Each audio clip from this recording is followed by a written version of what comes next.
Hi everybody and welcome to my channel. Today I want to show you how to use Flashfill.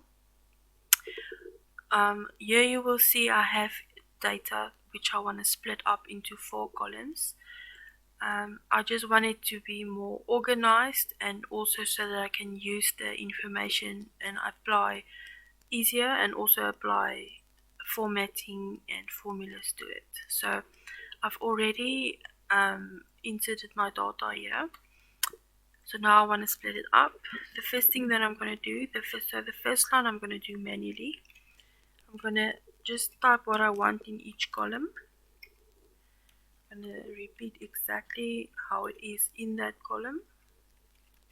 I'm going to press enter and then I'm going to press Ctrl E and then Ctrl E again and Ctrl E, Ctrl E.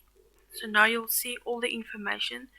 That is a bit messy on this side. I've put in organized columns, so now I can apply any type of filter to it. I can even delete this column and I can use it much more easy if I want to, for instance, filter to all the females. I'm able to do that, and that is how you Flashfill.